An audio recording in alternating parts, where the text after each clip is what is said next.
It's okay. Okay. Make it a super duper quick one. A super duper duper quick one.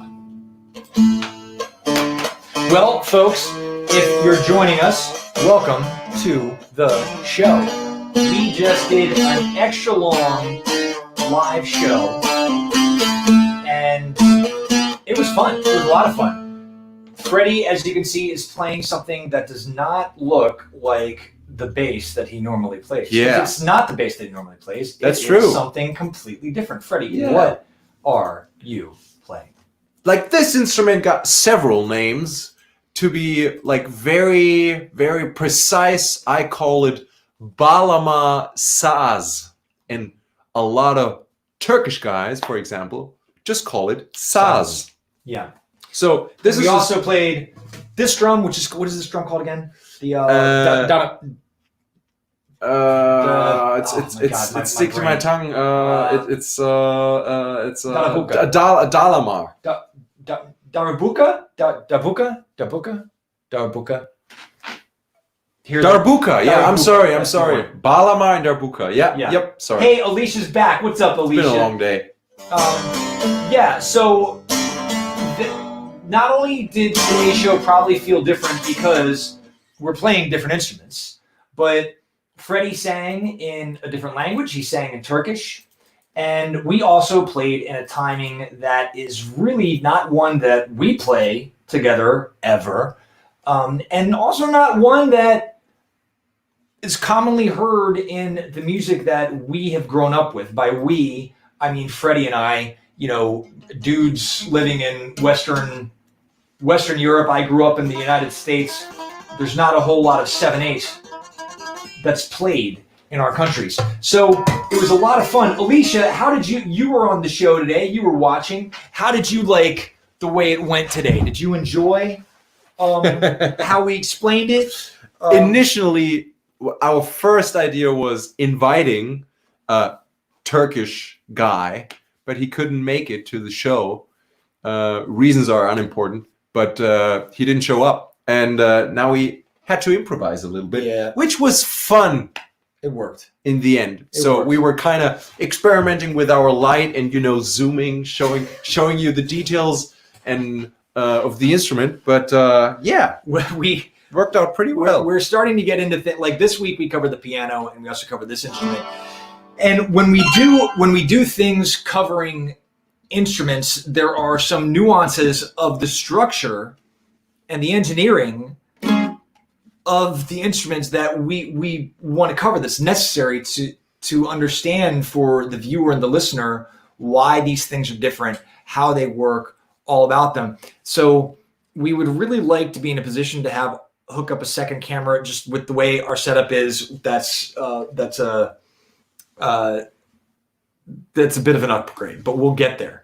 Alicia's saying it was different in a good way. All right, cool. Thank you. That's kindly. great. I like different in a good way. Yeah. Sometimes like in music or in life, you just gotta improvise to get through. That's it. Yeah. And I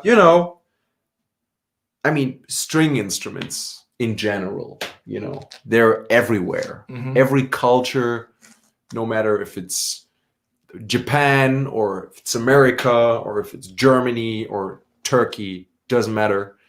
Everybody knows string instruments. Now this one here has a different setup. Basically, it is a lot of strings. It's basically 3 groups of strings that are tuned the same way or octave wise. We explained that in the show.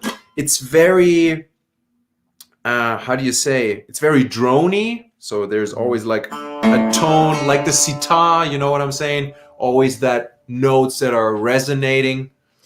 I mean, it's not that we don't drone in our... I guess it's not that we don't drone in our music, because I drone a lot in the songs that I play. Like, for example, I often let the B note is often a drone in a lot of music that I compose personally. That's true.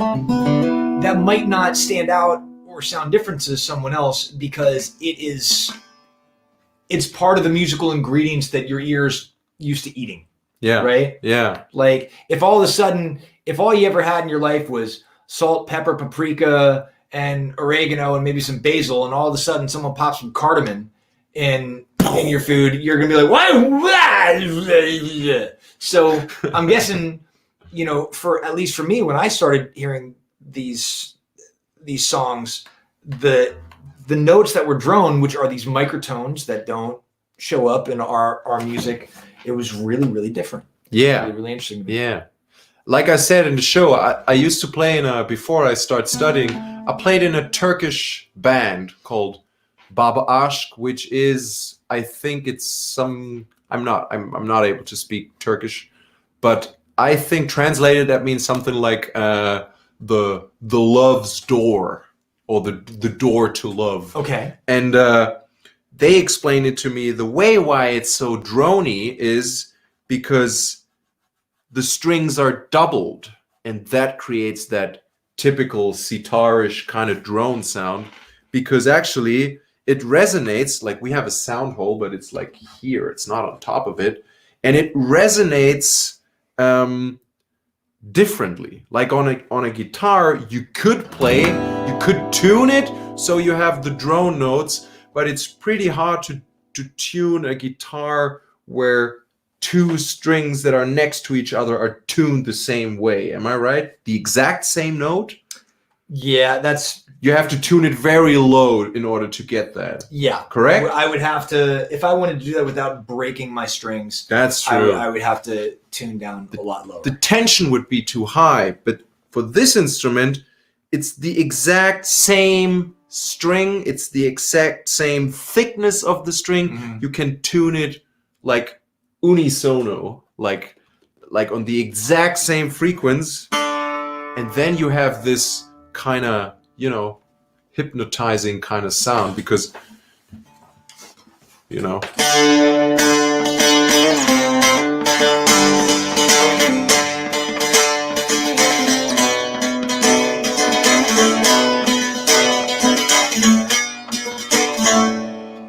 so this note was always droning.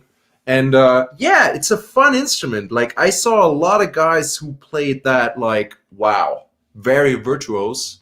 But a lot of people are using that just for, like a guitar. I know some chords. I know a couple of songs. I'm not a full-time musician, but, since we were all partying in that kind of scenario. I mean, I see a bunch of, where we live, we live in Germany, and in a part of Germany where we live in, we have a significant Turkish population. That's true. So especially when the weather's warmer, I see a lot of these, people walk around with these on the street. And one of my former students, she was learning it for fun, and she had a songbook, and it's sort of like campfire instruments there. So cool. I think you gotta split, man. It's 6 past. Oh yeah, I gotta go. All right, but it's no big deal. Like check out our piano lesson if you're up for comparing instruments. We compared like these two instruments, guitar and the saz. It was quite interesting. I really enjoyed the piano versus guitar lesson 2 days ago. Yeah, it's pretty cool. I have lots of fun with that comparison stuff. Did the music shop get their thing back, by the way? Huh? Did we get back the thing to the music shop? Yes, I did. Oh, that's great. Good job. So yeah, I mean, Alicia, I hope you enjoyed what we had done today. For me, it's, again, we talked a bit about this, but on this show quite a bit. But to me, it was not just having different instruments create the music, but that timing, a combination of those instruments and that timing really makes everything feel weird. And you can tell by the way we did the introduction and the Alicia says bye. The way we did the introduction as well as the goodbye song, the meter, the 7/8, the quick, slow. It forces us to sing it in a different way. And that's what's neat. Later, man, peace. And that's what's neat about, if you're someone who composes, or if you're someone who paints, or if you're someone who does anything in a creative capacity, cooking, I don't care what it is, if if you just get different ingredients for the kitchen, you will find that you're going to cook something different, like, or a different tool. If all of a sudden I took away all your pots and pans and the only thing you could use is an oven, right? And your ingredients were a little bit different, then you'd have to find yourself some different recipes to cook. It's the same way with music. You know, if you change the instruments, if I'm just jamming on a banjo or on a mandolin, it gives me a different vibe to write to, and it's going to make me think about the whole creative process differently, or I'll slip into the creative process differently. And it's a fun thing. Alicia, the goodbye song in the new meter was especially interesting. Yeah, I thought so too, because we had to, how do we do that? Goodbye, we'll see you next time. So goodbye, da-da, we'll see you, da-ba. So everything had to shift to fit that. My mentor, Steve Coe, he did a creative exercise I don't know if he still does it, but he would do a series of 100 drawings every year with one subject. And it might be a circle, right? Or his, I think, was always the circle, no matter what it was. But he gave that as a challenge to us to do as well. I think I picked the letter A. I think that's what I did. I can't quite remember. But the idea was to zoom in on one subject. You had one rule, is that all of your compositions had to be about this one thing. And what happens when you do that is you end up squeezing every drop of juice out of that particular fruit. 100 drawings really gives you, a lot of perspective on a thing. So I don't know, maybe you could do that with one of the dollhouse things you're creating if you wanted to. But I think it's similar in music. If you just handed me, if I just was only allowed to play Freddy Saz for a month, I would come out with much different music than I normally write. It would force me to think differently. So I think it's a great thing. It's so important to get out of your comfort zone, right? It does wonderful things to you. So that's that. So this was a short one today. Thanks for tuning in, Alicia, and anybody else who stopped in to watch. We will be back on Wednesday with the last week of season 2. We can't believe we've done as many shows as we've done. It's pretty wild. Yeah, it's pretty wild. So thanks for hanging around. We will check you later. Alicia, I'll be live on TikTok tonight. I hope if I stay awake that long. I'm so tired these days. But thanks again, everybody. It's been fun. It's been a really fun week. So I'm going to say goodbye. Goodbye. See you next time. Goodbye. See you next time. Goodbye. See you next time. Goodbye. See you next time. Peace. Check you later. Thanks for tuning in. Have a fantastic Saturday. Bye. Oh, live concert tomorrow at 8 o'clock Central European time. Peace.